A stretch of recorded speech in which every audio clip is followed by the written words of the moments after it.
First 2 weeks of the LCS, we are seeing like new jungle champs. The new meta is kind of interesting because it allows you to play more stuff in the jungle. I like the new patch because it brings a kind of balance between roles. Like they buffed junglers and supports. Now they are not lacking that much of gold. So you could see like more carry champions in the jungle, like less tanks and stuff. The Spirit Stone have been changed. So there's a lot of new junglers now that's viable. New champions that have been successful in jungle are like Pantheon, Wukong. They used to run and not be that good because you need mana to really do anything on them, but now they get mana so you can be really strong on them. I think only Fiddlesticks is the new champion which raised this patch. Probably Kha'Zix as well, yeah. Jungle Kha'Zix is good. And new trinkets are also very cool. Because if you're a support, you should not waste so much gold in the beginning of the game for wards. You can carry harder from the jungle. And I think it's good. I think it's a good change.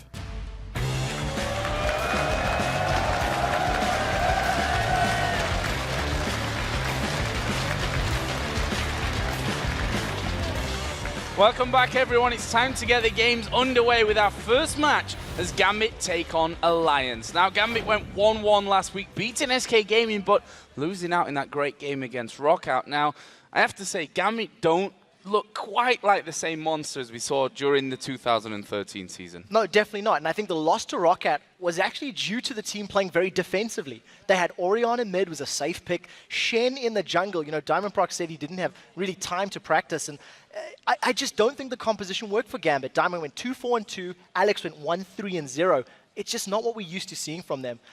Traditionally, they still show very good team fights, very good dragon control, and they are sitting at 4 wins and 2 losses. But I think in those 6 games, the 2 people I want to highlight is Genja and Edward. They've been struggling during that laning phase.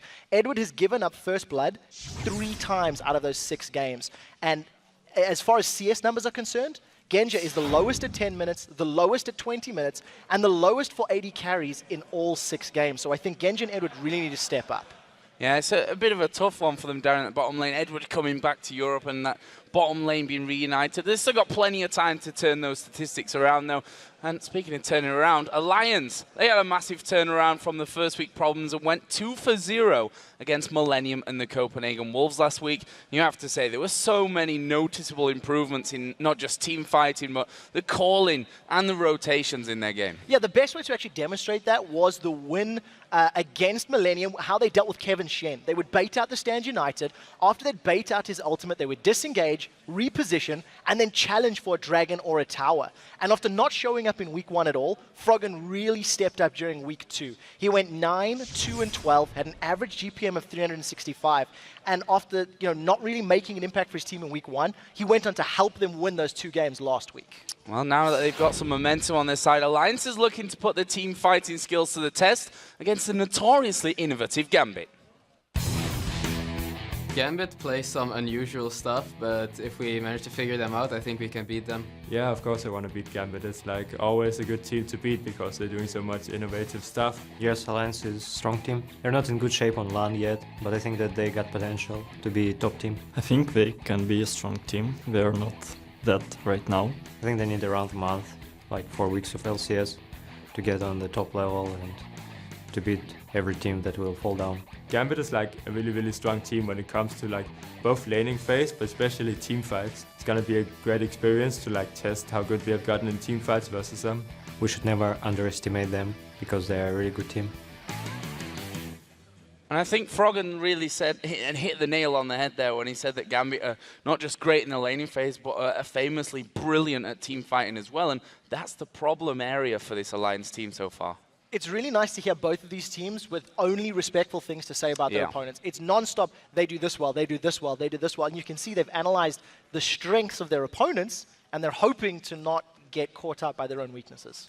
Well, as we get closer to the game, let's check out the starting lineup. Starting on the blue side with Gambit Gaming. They are Darian in the top lane, Diamond in the jungle, Alexic the mid laner, and the duo of Genja and Edward. And of course, on the red side for this matchup, it is Alliance. Wicked up top, Shook in the jungle, Froggen in the mid lane. It's all Darian. Tabs and Nif and Jody in support. Well, when you've got that much swag, you need 4 cameras. To be honest, guys, our production team didn't even do anything there. That was all Darian working his magic. And to be honest, he has really stepped up here as well. He probably deserves 4 faces on the lineup at this point. I completely agree with that. Remember when they had to ban Warwick against him? I immediately thought to myself, this is like going back to Season 1 days when Warwick was the de facto champion. And I think if anybody has been performing well and needs to continue doing so, it has to be Darian. Yeah, and let's have a look at some of the picks for this one, because we're getting closer to Champion Select here now. We can say that there's a big difference in terms of what's been aimed at when you look at the bans towards each team. Yeah, it's actually very interesting. We were looking at picks and bans for these matches. 14 different champions have been banned against Gambit over the course of their 6 games, and only 7 have been banned against Alliance. It makes it very clear that teams feel players go up and down in terms of strength on the Gambit side, whereas for Alliance, it's very clear. They're very heavily banning out Shook in the jungle. Well, we are going to get into Champion Select here, so let's see if the bans will be a little bit different this time around. Gambit, of course, on the blue side, have themselves first ban, first pick, and the first ban out is LeBlanc, a champion which actually Froggen pretty much carried with last week. Yeah, and both Alex and Froggen have been playing LeBlanc throughout the course of the split, has been banned actually against both of these teams as well. I want to see whether or not Gambit allow Elise through and try to first pick her, or if they're going to deny it from Shook. This is something that we've been seeing doing fairly often. And there's the answer. Yeah, there's the answer. Elise taken out there. Mundo going to be taken away as well. And with the fact that Shyvana got hit in there, that maybe Warwick doesn't, that Darian doesn't want to play so much Warwick, but Mundo is definitely a champion that is in their repertoire. Lee Sin, of course, Diamond, an absolutely amazing Lee Sin throughout the years, to be honest, that he's been on top level. Good solid ban out of Alliance. And Diamond's actually played that in 3 out of their 6 games as well. Yeah. So in terms of the picks available for these 2 teams, the priorities are still there. You know, you've got Renekton, who could still be picked for the top lane, which Wicked has played a couple of times. Kayle is still available as well, which you've seen Alex playing in the past. And I don't think it's something that Froggen really trains to. And you can see with banning out that Vi here, Gambit sticking to their guns, saying they want to actually target Shook. He's defaulting to that Vi, and it means we may see some non-standard junglers if Kha'Zix doesn't get locked up here. Well, Kassadin was banned out here, and well, what a surprise. Kassadin is banned pretty much the entirety out of here, so, you know, that was an expected one, and he's obviously every single game we think Kassadin's going to get banned out somewhere along the line. Where does that leave Gambit now for first pick here? Kha'Zix to deny from Shook. If they lock this in, it's still very good. This is the trend that every team has gone for. Remove those champions from Shook. But what it means is they're going to give up the likes of a Renekton, the likes of Thresh maybe, even Annie, if you want to see Nif going that route as far as the supports are concerned. And because we know Edward has been trending to these non-standard supports, if he loses a Thresh or an Annie, it's not the end of the world because, hey, he might play Kennen again. But he needs to get ahead. He cannot afford to fall behind with that sort of oddball pick. And we talked about Kayle last week in particular, where Overpower played it absolutely brilliantly and actually prioritizes a first pick here for Alliance. Also going to be taking that Thresh in there for Nif. Now, I want to see whether or not this Kayle is going to land in Froggen's hands, or if they might do something oddball and maybe throw him in the jungle. You know, we heard the jungle's features, and then we're talking about the Spurstone changes, how you get your health and mana back, you can sustain more efficiently, and there's a lot of things that you can do with Kayle, having ability power and attack damage to get that HP and lifesteal back. So we'll see where they go with that one. Also, Shook likes to have those sort of aggressive damage-dealing type junglers, so it's the only reason I'm highlighting that. Well, over on Gambit's side, they have Kha'Zix, who, of course, Alex Hitch has already played in the mid lane, played it in their second game against the Copenhagen Wolves, went 11-3-8 on that, so don't be sure just yet that Kha'Zix is going to go into the jungle for Diamond. This pick, however, or at least what Diamond's hovering over now, Jinx has been the big favourite for Genja. I talked about in the players to watch section that his KDA is far and above best on Jinx than any other champion. 30 kills, 5 deaths and 30 assists. Those are Genja's stats over the 5 games that he's played with Jinx. The only other game where he didn't play Jinx was Lucian, and he lost to Fnatic playing that champion. So I really like this combination. The low-level damage that Annie offers in lane, in conjunction with the level 6 burst of the two of them combined, that is great control. And it may also force Alliance to play a bit more defensively and a bit more passively. So Nunu Caitlyn being hovered over here by Alliance. They've not actually played this lane up until now. We've seen Nunu Caitlyn coming in a couple of times. Fnatic have done it, Super Hot Crew have done it. 1 win, 1 loss apiece if you look at the combo like that. I wonder if that's what Alliance are thinking of here, with the fact that obviously Thresh is in there as well. This would most likely be a jungle Nunu, and I seriously hope they don't go with it. The reason being, you've got Annie who's just single burst damage, you've got Kha'Zix who's going to hop over you. There's not a lot of utility that your Absolute Zero is going to offer from what we currently see. And also Jinx's range when she gets a rocket launch out in a Q is going to be very big, so not really going to be mitigated too much by that Absolute Zero. I don't know if I like this pick. It has been picked a number of times throughout the LCS, and I'm still not convinced by Nunu in the 2014 season. Yeah. We'll have to see if I get proved wrong by Alliance. I'll tell you now, it's not going to be Teemo, although it is Gambit after all, so I probably shouldn't eat my words just yet in this one. Flicking over to Malzahar, let's talk about what's maybe more serious in this one.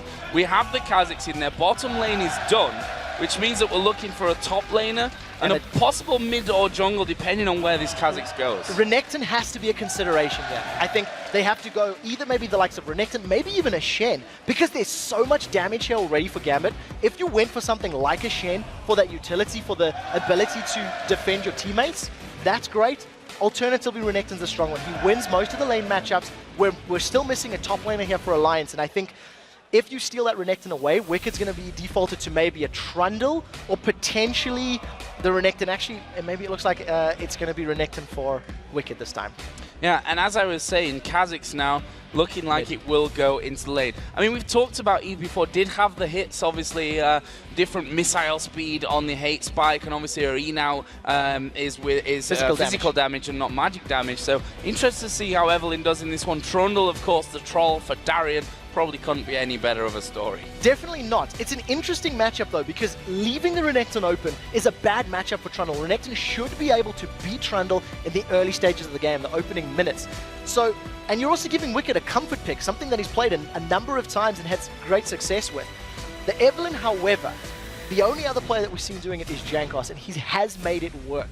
But we'll have to see before the changes. Before the changes, touche. And we'll have to see how Diamond's going to work with her, because in one game, if I recall correctly, it was the game that they lost to the Copenhagen Wolves. This is Roccat. It was because of poor timing on flanks from Jankos that backfired and cost them. So a lot of onus is going to be on Diamond to pick the right time to engage. Well, it looks like we are going to be seeing a Malphite coming in for Alliance. Now, they actually played Malphite in the top lane, finished 2-5-4 against the Superhot crew. He built a Trinity Force, and people had words with Wicked about that build. I remember quite a few conversations where Wicked obviously defending the build that he went, and other people saying, no, Wicked, you can't do that. And he said, well, it's a great build, but the question remains there. If we're honest, it's one of two champions that Wicked plays often. Malphite and Renekton, those are the things that we've seen from him. Yes, he has played Trundle in the past. Yes, he played Shyvana twice, but I feel like these are Wicked champions. So he should hopefully know how to build. I also like the idea of having heavy initiation and being able, tanky and to follow up with a good intervention from Kayle. But in general, if Shook is out of position with that Absolute Zero and the Unstoppable Force doesn't hit, I don't see the rest of the composition working out as efficiently and comboing as nicely as Gambit's does. Well, we've seen Thresh coming out there as well. Vander last week was so incredibly good with Thresh. Nif, I think, got a little way to go to hit that kind of absurd Mad Life style level of hooks hitting, but you never quite know. And I don't want to be too overly harsh on Nif, but the first time we did see him play Thresh was back in week 1, and he was a little off his game. His flays weren't hitting the right targets, his death sentences were not connecting as frequently as we've come to expect from Nif. So we'll see if a couple of weeks of practice and maybe settling his nerves is going to help him out in this game. Well, before we get into the game itself, let's take a look at the vote and see what you guys at home have been thinking over at lolesports.com. Of course, you can still get over there and actually put your vote in. And I can tell you right now, 81% of you voting for Gambit in this one. That is a big number. That is a massive number. And I didn't actually think it was going to be that high. I think considering how much better Alliance looked last week, I would have expected that to be a little closer, but we'll have to see. No, not too many people believing in Alliance's newfound strength, as it were. Well, Gambit always seem to turn up when it really matters. But here we go. We are in game. It's Gambit versus Alliance. What promises to be on paper an absolutely brilliant encounter. We've got Froggen playing Kayle here, Alex Ich playing his Kha'Zix. So much to look at in this game. The one thing I really want to bring up just very quickly, Alliance's composition here with Malphite up top, with Nunu in the jungle, Kayle mid, it's not champions we associate with Alliance, so to speak, and it actually makes me think of evil geniuses in the States. EG has been putting together these fairly oddball compositions of mix and match champions that are against the grain of what we're used to seeing. And we'll see whether or not this one works out for Alliance. I think there's a lot of pressure on Wicked and Shook to get good ultimates, because if they don't, the immense amount of damage from Gambit is going to be more than enough to clean house. And I'm interested to see how Diamond brings this Evelyn, which he'd played so much of in the past. Now, obviously, changed a little bit, and he obviously feels... The thing is, if Diamond picks a jungler, generally he's got confidence in it. I'm going to leave Shen out from last week because I'm still not convinced with that. But Diamond has brought Eve to the table so many times, and obviously feels that it still is incredibly strong. Right now, both teams set up on that traditional line defense that we've been seeing until those trinkets become active and the wards can start going down. Yeah, you don't want to give up. The only teams that we're seeing make sort of level 1 plays right now is really Millennium, I think, in the EU LCS. They've consistently tried to roam and rotate and get deep wards and try to steal buffs. At this point in time, Alliance are just looking for an optimal lane setup. You can actually see that with Tabs and Nif potentially moving to this middle area of the map, they may consider an invade on the blue or actually go for like a 2v1, which we haven't seen very frequently since the 2014 patch. So that invade is coming down. Nif just walking straight off into the brush. Darien and Diamond both hanging around. We can see that Gambit have already moved to counter this start. They've got their bottom lane over by the blue buff. That will be warded out just to see if Shook will stay there and contest on that blue, try and get that for himself. He seems to have backed away quite heavily from that, but Alliance have done the same on the top side. I actually feel like neither of these teams anticipated this. Because, neither Gambit nor Alliance actually committed to a steal or committed to taking their own buffs, and you see the junglers have just went, okay, we'll go to the other buff, the red. They weren't anticipating the pressure or the invades, and as such just played it very defensively, backed away. They didn't want to lose objectives or give up kills, and as we've talked about, Alliance have decided to go for that 2v1. I think the Lucian Thresh is afraid of the kill potential of that Jinx Annie lane, and they want to buy Tab some time. It's a lot of damage on Darien. And there's a lot of damage on Darien coming in, already losing half HP. Started Doran's shield as well, though, so he's going to have that health regen coming in. Wicked also in a 2v1 at bottom with Edward and Genja, his opponents from that, and we can already see that Diamond is moving in. Look at this, they had that ward down on the blue buff, and they're going to make their move. And because they've got the numbers advantage in the bottom half of the map, if Alliance try to challenge for this, the higher member count of Gambit is going to play into their favor. Edward, with his stun primed, is just running interference, getting in Shook's face, and really, once again, sticking to the strategy that every team seems to be doing. Focus Shook, try to get him behind. Even though Shook will most likely be able to steal this Gambit blue buff, he's been delayed by a good 30 or 40 seconds in the rest of his jungle in clear time. So, very smart play, and they've jumped in on Froggen. They've jumped in on towards Froggen, but do they have the damage? Or will they make him flash here from this one? Diamond is running in from the back. Froggen will flash over, but Alex going to chase in there. There is first blood coming down, and that was a brilliant start for Gambit. And look at this blue buff is going to be smited away there in the end and consumed by Shook. Alex just straight up 1v1 Froggen, landed every single ability that he needed to. Shook is in a little bit of trouble, takes some damage, but with his consume, he'll be able to heal that back up. And I think Froggen maybe not necessarily expecting the amount of damage that was coming up from Alex. And unfortunately, by running away from the minions, opened him up to that isolation bonus damage, which really just allowed Alex to shut him down. And that is the start that you don't want to give Alexic on a Kha'Zix. As I said, the last time that he played it here in the LCS, 11-3-8 against the Copenhagen Wolves, which was the first win of the season, actually, for Gambit here in 2014. They have now a 700 gold lead, a great start for them. Actually, Darien getting more farm in this 2v1 lane than we see that of Wicked, as Diamond again looking towards mid. Knowing that Froggen has no flash available, and if they manage to, get him a little overextended, they can kill Froggen quite quickly. This is smart play from Diamond. His solo lanes have got a lot of snowball potential with Kha'Zix and Jinx that they just want to get kills, and once again, Froggen's been jumped on. Yeah, going straight into him, but he's able to get away there.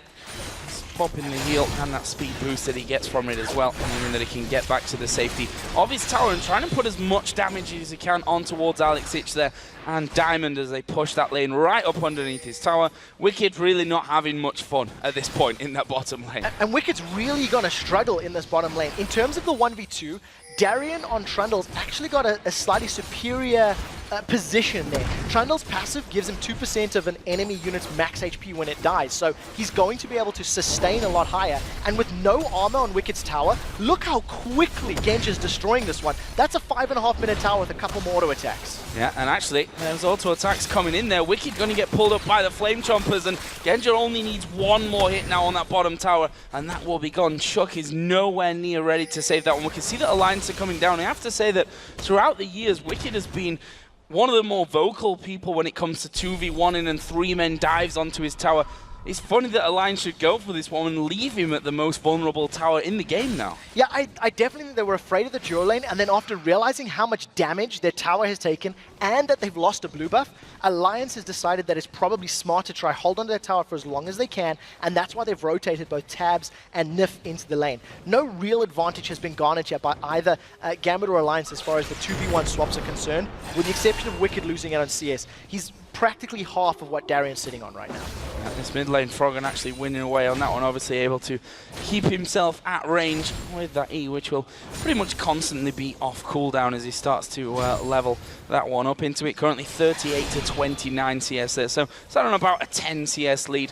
The AD carry is pretty much level at this point, which is not what we used to seeing from Genji. We talked about the statistics earlier that he's been at the 10-minute, the 20-minute, and overall the lowest CS in the game out of the AD carries. And I think part of the reason for that is because a lot of the enemy duos have been shutting him down quite heavily. Here comes Darian, they're going to jump in on Frog, and he doesn't have his flash. Oh, this is bad news for him. There is a pillar coming in. Will use intervention on himself, but surely they're going to dive this one, and there is the kill. Wicked actually TP'd in though. Darian forced to flash away. Alexic taking turret damage, but here comes Diamond. Wicked has to flash away from that one, and that means he has to back away. Shook is coming in. Gambit have had enough here though. Yeah, they got the kill, and they're going to be able to back away. They also got the teleport down out of Wicked, so if they decide to repeat that process again, no unstoppable force, no TP available, and a very good play from Gambit. They are focusing Froggen very, very heavily. That's the third gank from Diamond Prox. This is the burst potential of this bottom lane. That is Tabsu. Had a very tough week one. We were quite vocal about that one, but he stepped it up in week two, and we'll see how that all develops in this one. As Edward there constantly putting down that damage. The Chompers coming in as well, just trying to zone them out. And now that sneaky Evelyn headed down towards this bottom lane. Diamond Prox does not have his ultimate available, so that big AoE slow is not going to be there, and Tabs and Nif do not have their ultimate. They need to wait for a couple more minions here, and if Gambit are able to get 6 on Genja and Edward, this is going to be a dead duo. You can even see Alex has snuck himself around the back. The moment that duo Q hit 6, they wanted to go, and it just was a little too late. Not quite the coordination that Gambit were maybe hoping for, and that one. Shook has hit level 6 there as well, as he does his red buff. Diamond going to be doing the same. And interesting to see if we see any challenge for that blue buff this time around. The fact that we've now got duos facing off in the bottom lane makes me think that it's going to be safer this time around for Alliance. Yeah, it's very risky to invade right now, unless Gambit pulls the help of both Diamond and Genja in to go for it. It's not going to work up, and you see there's not really a lot of vision for either of these teams actually. There's only one lone ward for Gambit in the river, and it's not giving them a whole lot of information. Nobody's made any moves for a very early dragon just yet, and as I was talking about the 6s, we see actually Edward is trailing a little bit behind that of Genja. He's got his super mega death rocket available. Oh, and we know that earlier on Wicked did lose his flash. He had to use that in the middle, and that's a great pillar behind the turret. Alexic dives in there. He is now 3-0-0, and we said it so often last year, you can't let Alexic have Kha'Zix, and he's showing again why. And this is a very smart pick because the Kha'Zix is great at roaming and Kayle somewhat less so. Gambit's playing to their composition strengths. Froggen and Shook trying to take advantage of knowing Alex was away. Its Dragon's going to go low. Diamond doesn't have his ultimate for a couple more seconds. He may try to get some exit frags here when he decides to engage. The rest of Gambit are on the way. Shook's going to die. Here we go, Diamond moving into this one. Shook is down. Dragon picked up by Gambit. Amazing play out of the Russians. There is Froggen being pulled back to safety by the Lantern, but Gambit again, a smash and grab raid onto that Dragon pit. They get the kill, they get the Dragon. Job done, back off. If Alliance were going to pull that Dragon off, they needed Tabs to be there sooner. They didn't have enough combined damage from Nunu and from Kayle. And yes, I think it was the smart call, realizing the mid laner was top, but they just simply didn't have the damage required to get him down quickly enough. Diamond hanging on the outskirts of vision range, and now they've gone in on Tabs and Death. Oh, Tibber's going down, Tabs falling very low. Of course, the Super Mega Death Rocket was already used in that last battle to secure Genja the kill. Well, they've forced them out of lane, and this is going to mean that that CS lead that Genja has at this point could well be increased even further. Meanwhile, Alex is going back top. Yeah, Wicked's going to be in so much trouble. He can unstoppable away.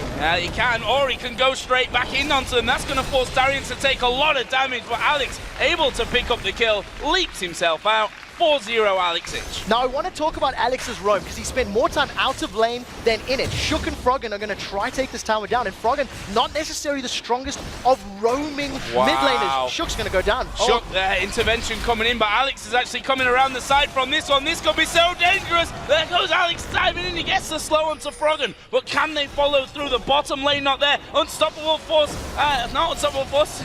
Absolute zero coming out. Diamond now hit. He's ticking away. Froggen picks up the kill, and a move that we like to call the Empire, used against the former Empire team. No Karthus for this one, and they didn't need it. The burst from Kayle was enough, and we did see Shook with the good positional play on that absolute zero.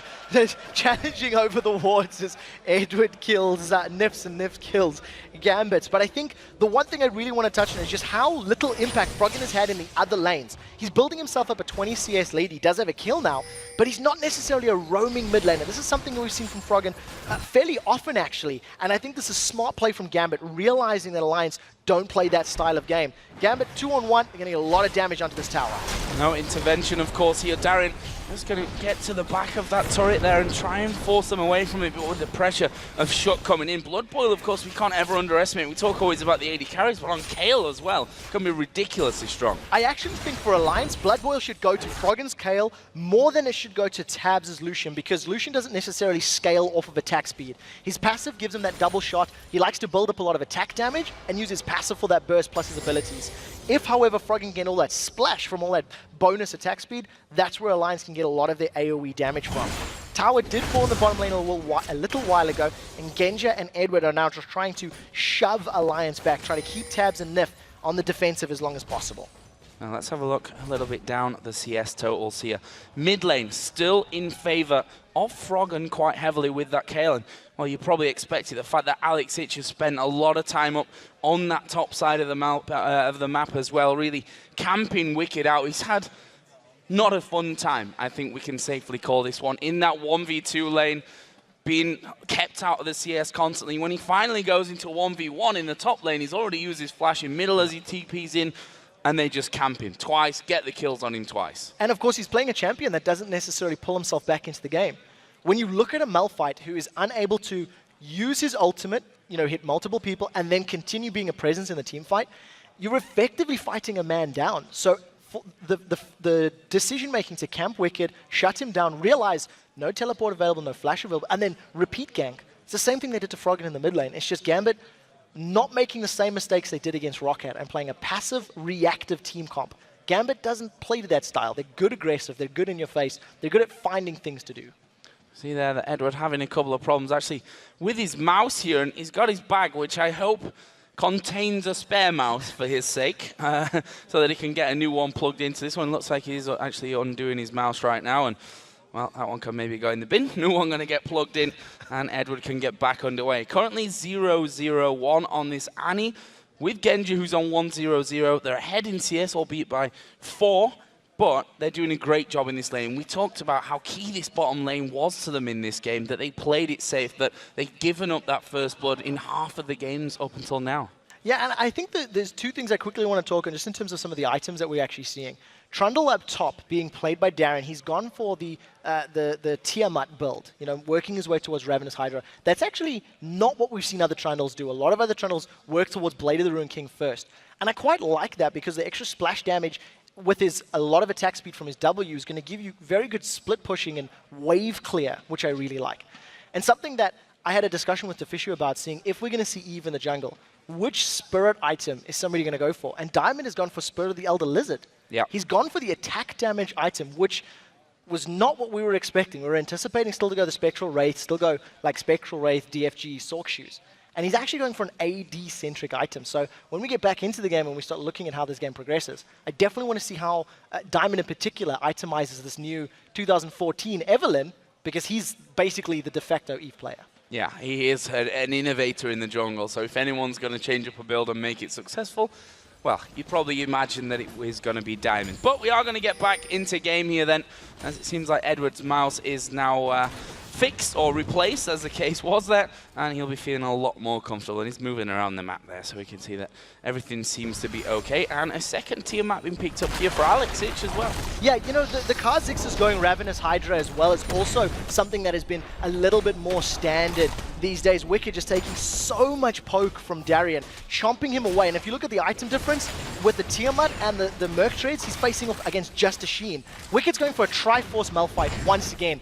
I'm not sure if this is the smart choice. Well, I said it in the pre-game, didn't I, that Wicked defended wholeheartedly his decision to go Trinity Force Malphite. Didn't work out for them last time, and up until now at least, I'm not going to call this one over by any stretch of the imagination. It's not looking too great for them. Tab's a little bit far down the lane here against an invisible Evelyn. Yeah, Diamond's going to come in from behind, and Alex is going to catch him most likely. Yeah, there is the ultimate coming in. Flash actually from Tabs will get him to, well, behind the tower, will it? There is a barrier coming out. The culling comes in as well, and he had to throw literally everything that he had. Barrier, flash, and his ultimate to get away there. I actually think if Diamond had waited a few more seconds, we would have flashed anyway. May have seen Alex getting in range. I think, you know, Alex didn't have flash available, but Diamond may be pulling the trigger just a tiny bit early. And of course, because that ultimate's not available, if Diamond wants to go for a steal, it's going to be a little bit riskier. Alex needs to try and come in and support, but I think they'll just leave this one for Alliance. There's too many members sitting there. Yeah. Oh, Nif got it. Lovely. Just the sheer presence of Diamond there threw Alliance off, and Nif picked that one up, which not ideal, and maybe again showing a bit of pressure here, Alliance. We talked about them a lot in week one about how, you know, it came to calling rotations and just general team play that they weren't really up to standard, and that's exactly the kind of thing that can happen. A little bit of uncoordination. Not the end of the world though for Alliance. Not the end of the world, and as it stands, Gambit now group up in this mid lane. They've already got the bottom tower down. The mid and the top tower still have that damage reduction from champion auto attacks, means they have been standing for quite a while, and I actually think Gambit are making a very clear focus on looking for kills as opposed to looking for towers in the map. And it's sort of working out in some areas. Darren's got a massive CS lead over Wicked, but we do see Alex, because of his extensive roaming, is actually behind that of Froggen.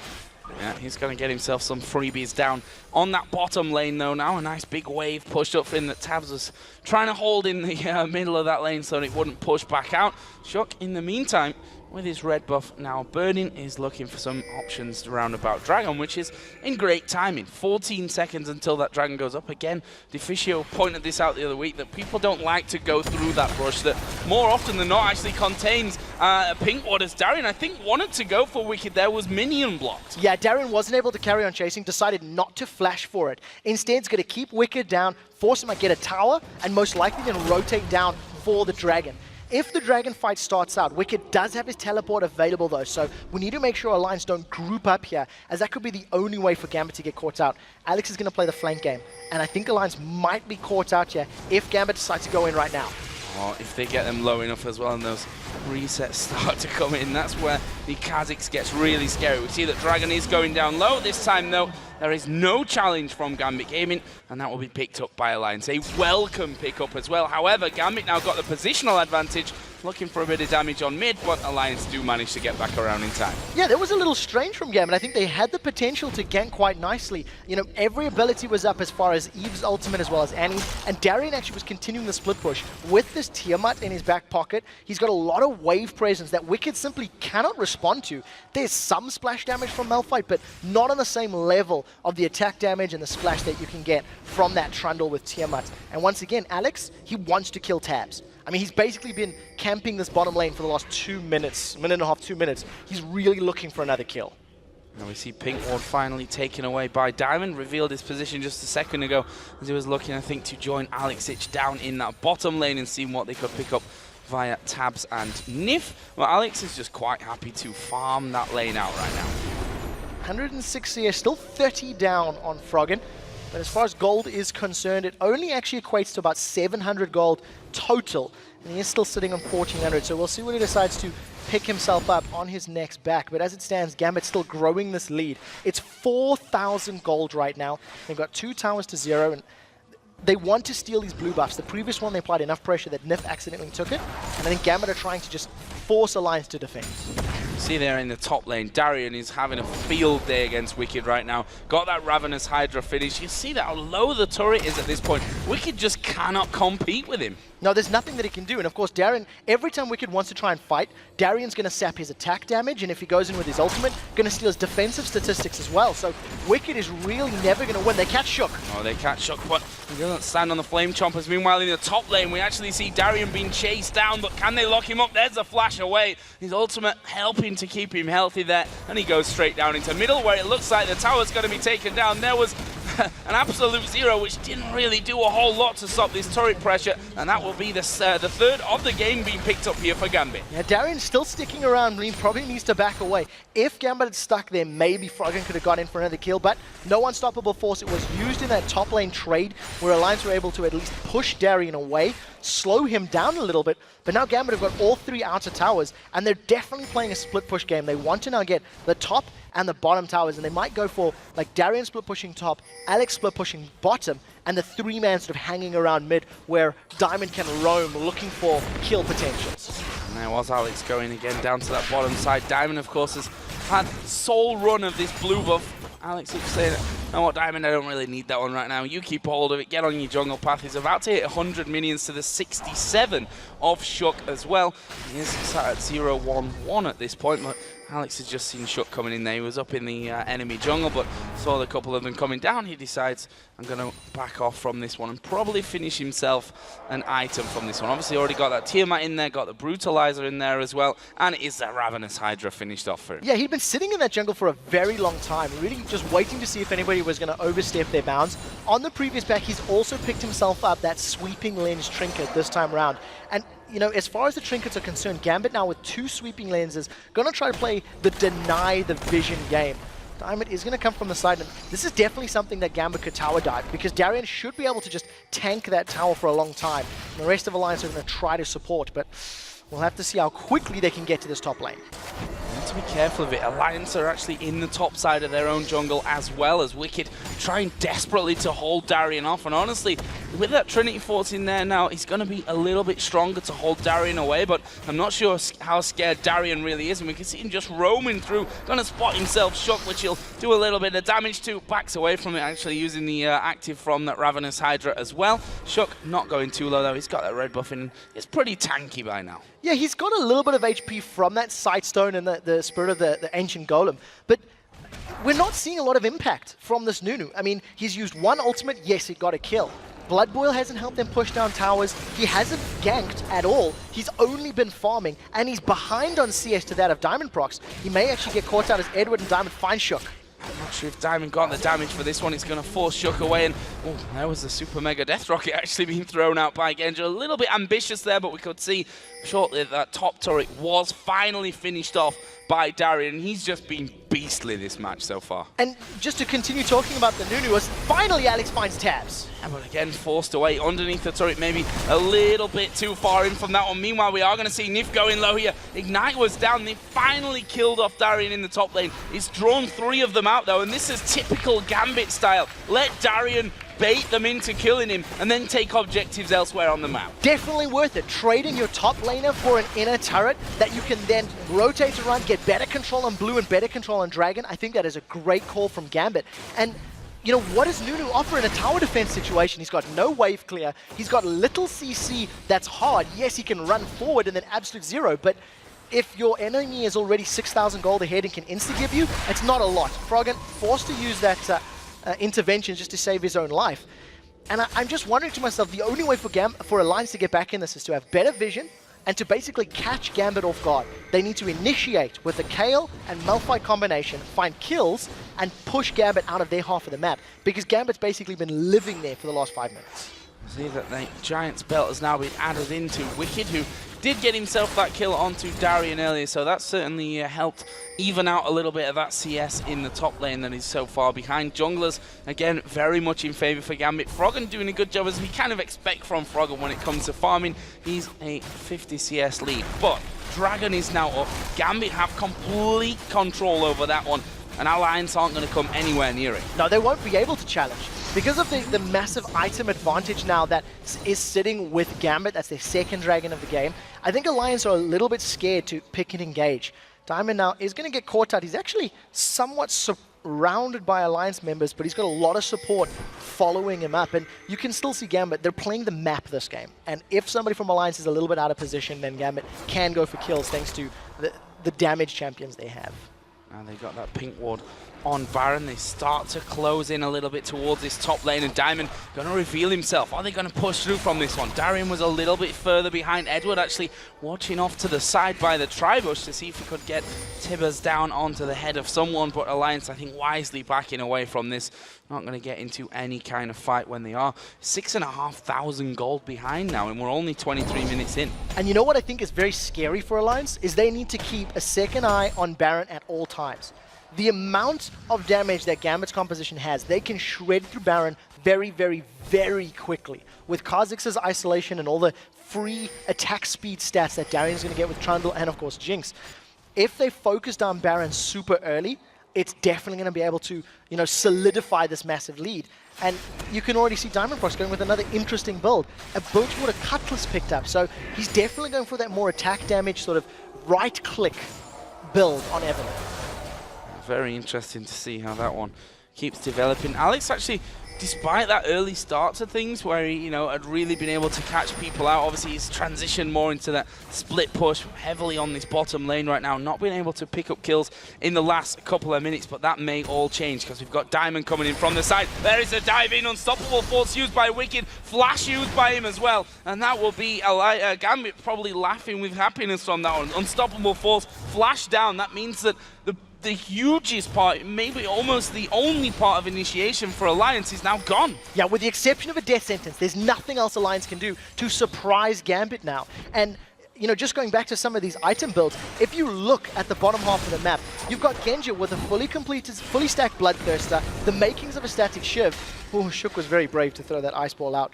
And a BF sword. In comparison to just the Fade Sheen and Bloodthirster, Tabs is quite a far way behind in terms of just outright damage.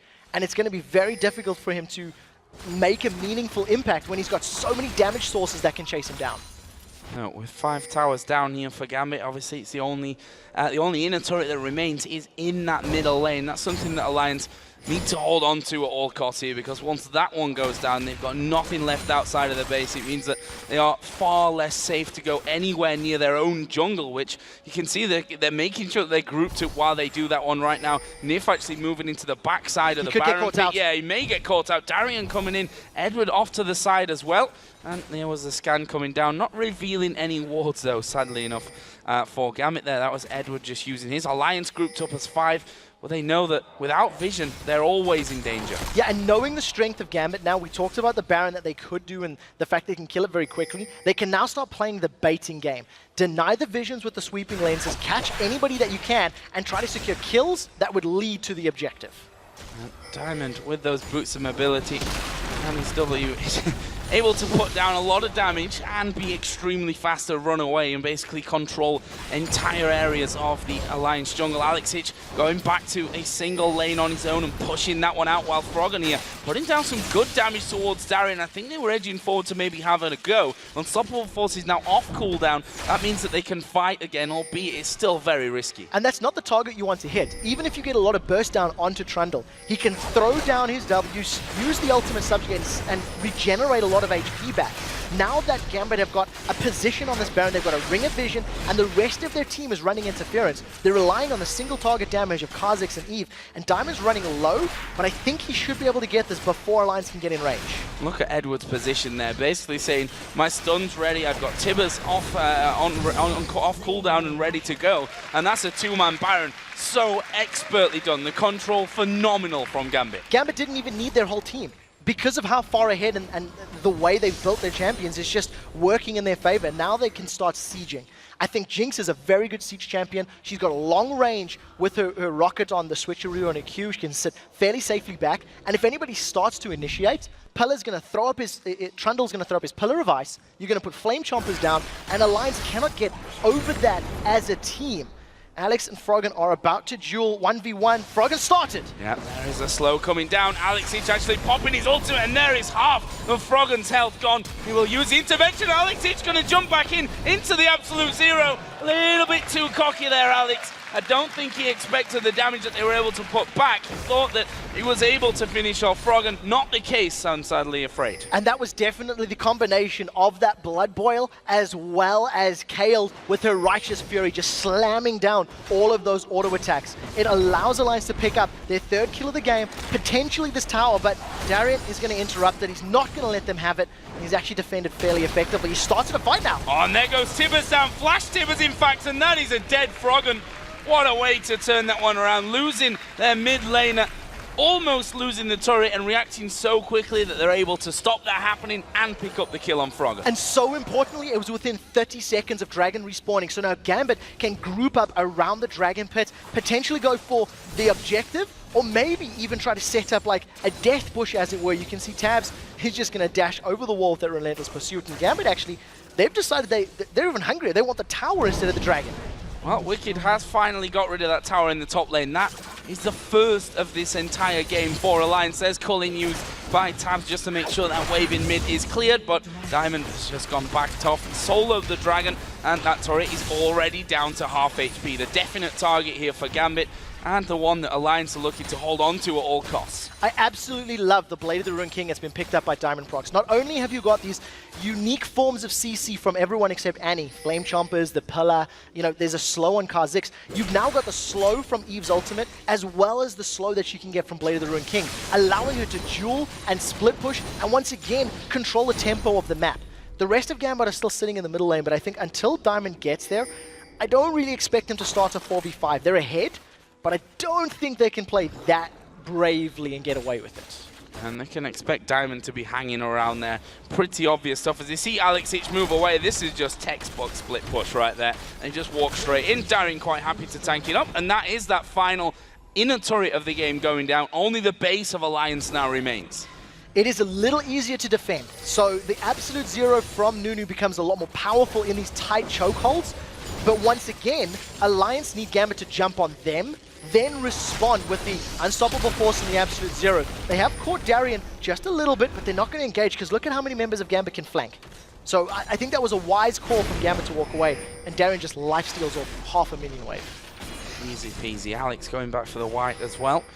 He's got that blue buff on here, as we now have a 10,000 gold lead in place for Gambit.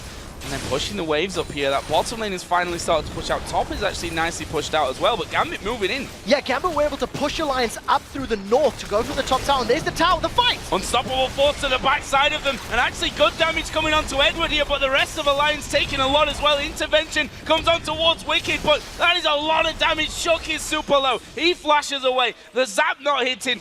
And actually, they've repelled this attack at least for now. They're going to lose the inhibitor and the turret, but that could have ended a lot worse for them with more deaths. So for the first time, we see Alliance's composition working fairly well in a team fight. That Absolute Zero did actually slow down Genja and Alex from getting to the backline, and the defensive ability there of that intervention saving Alliance. Take a look at the fight. First of all, knocking Genja up in the air and getting basically a full channel off on that Absolute Zero helps Alliance. But as soon as Genja is able to flash away, nobody could dive onto him, so Alliance immediately are forced to retreat. And I think they're almost a little bit lucky that there was no kill for Genja, because if she had got excited on that Jinx, would have been able to run down members of Alliance. Unfortunately, Alliance are too far behind. 10k gold down, they had no damage to win the fight. They simply held even and were able to retreat. And that's the scary thing from Alliance's point of view, that they did everything right in that fight right there.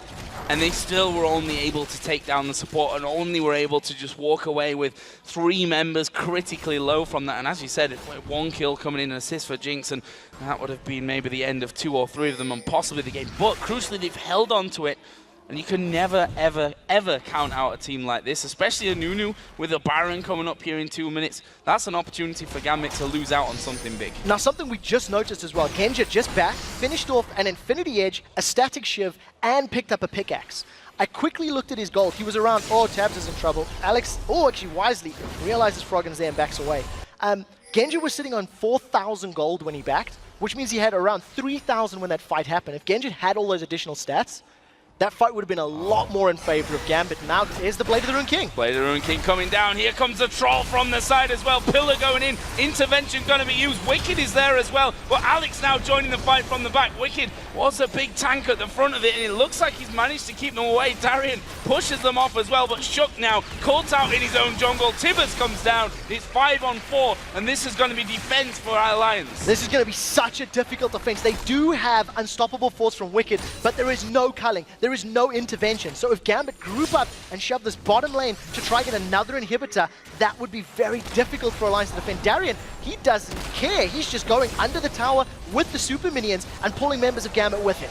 Well, look at his items. He's got damage, he's got magic resist, he's got health and armor. He's got everything that he needs right now to just stick at the front of the pack. As Alex gonna dive in there, they're not able to finish off Frog, and the Super Mega Death Rocket actually was thrown through there as well, but that is Inhibitor 2 going down. Darian got hooked, but again, you just can't kill the Troll now. No, definitely not. And Subjugate's just come off cooldown, so if Gambit were to stick around, they'd have that big heal, that big tanky stats.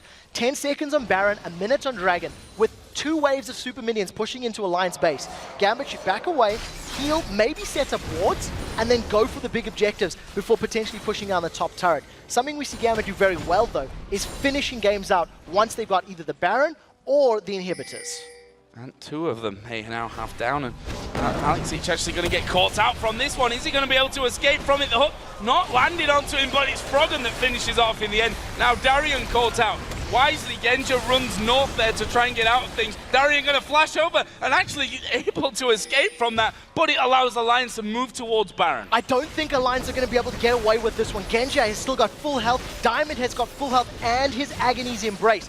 If a good Agony's Embrace lands, then Alliance could be in trouble. Shook is taking so much damage. Wicked's teleported in, Gambit are trying to challenge. Where is the flash Tibbers from Edward? He's going to be ready for it, and there it is! Gets 3 men down! The ultimate comes out of Genja from the back, and we see Alliance being ripped to pieces from this one. They're looking to finish off Wicked first. That one will go over on towards Diamond, but Genja chasing in. Slow gun the land. That gets him excited. The flail almost from the grave there coming out from Nif, but the kills raining in for Gambit. 3 men down for Alliance, the other 2 super low, and we can see them go back towards Baron, which has been started already by Darian. That was a desperation play from Alliance, and it didn't work out for them. The flash Tibbets from Ember, Edward locked up, I think, 4 members of Alliance, and now Shook, he's trying to steal with a potential, smite consume, but it's not going to happen. There's too many members of Gambit around, and I think without his flash, he couldn't really surprise him in that situation. Another great fight for Gambit without even having their full team around,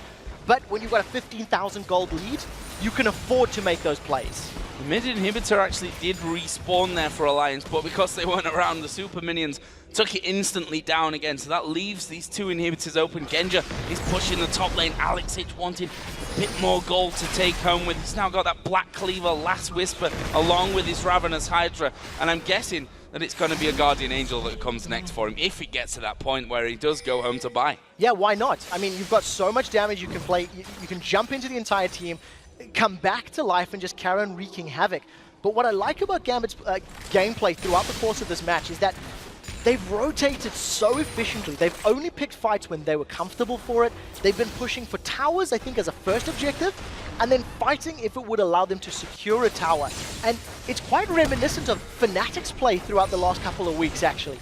You see a couple of members of Gambit in the mid lane, 2 of them sitting up in the top lane, and you can see with Diamond Procs inside the base of Alliance, if they want to flank for a tower dive, Diamond's in the perfect position to make it happen.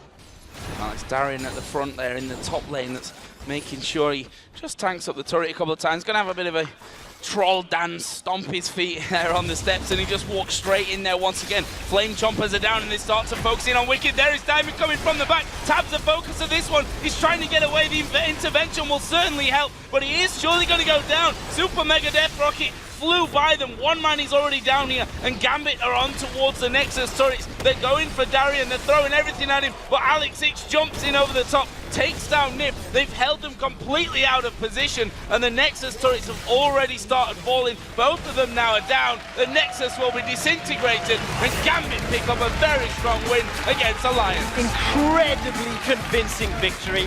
From the get-go, Alex was able to pick up a 1v1 solo kill onto Froggen's Kale, and it just snowballed from there. He was 4-0 by the time they left that laning phase, and Alex, he didn't care about the mid lane. He was roaming. He wanted kills elsewhere on the map. He made it happen. And look how happy Gambit are about that one, and we talked about it in Champion Select. Kha'Zix, we expected it to go in the jungle, all things given, as a first pick coming out. In the end, Alex got it again in the mid lane, had a brilliant start. On the other hand, I have to say, Wicket had a horrible start, probably the worst start you can have in that 2v1 lane, no CS, then going into the 1v1 lane and being punished by this Kha'Zix over and over. I have to question two things on the Alliance side. First of all is the Nunu. I'm not entirely convinced by Shook's Nunu. I don't think it had an impact in that game. I don't really see what they were trying to accomplish with it. And secondly, with Gragas available, with Ziggs available, yes, that's not a great matchup into a Kha'Zix, but why not pick one of them? Why not put like a Gragas jungle and Ziggs mid, have perfect wave clear for defensive and stall the game out until you're comfortable to fight? I have to question picks and bans here for Alliance because it didn't really make sense to me. So outside of the picks and bans then, because I felt as well that they probably were the biggest moment of that game, what were the more important sections of that one for you? I would definitely say Alexic jumping into every single team fight. I think Alex, going 4-0, he timed his leaps very well, and with the exception of being maybe overestimating his damage against Froggen and Shook once, any number of Alex's Kha'Zix engages. For you guys at home, this is where we remind you about the LCS Big Plays. Tweet at us at LOL Esports and use that hashtag LCS Big Plays. We might actually make it onto our intro of the show tomorrow. Yeah, and I'm sure there are a lot more to come from this day as well. We've got some amazing games. Obviously, Roccat versus Fnatic coming up here next. And if there's ever a game to bring the big plays, I think that might just be it. One thing to touch on very quickly. Edward playing a support that's not Kennen, having a very good impact. Yeah. And Genja going unkilled on Jinx. He's now 38-5-38 over 6 games on Jinx. You have to take it away from him. Have to ban the Jinx, and we said that in the pre-game as well. Brilliant performance by Gambit overall. It's time for a brief break here, but when we return, Shox and Demon will be talking to Diamond about Gambit's victory, and then it's time for the flawless 5-0 Fnatic to face the newcomers in Roccat, who are looking to sink their claws into that first place. Here's what Rockat's MVP top laner Overpow has to say about the team's picks and bans. We decide what to pick and what to ban the day before our match. We spend like 1 or 2 hours per day, so we kind of know what to do.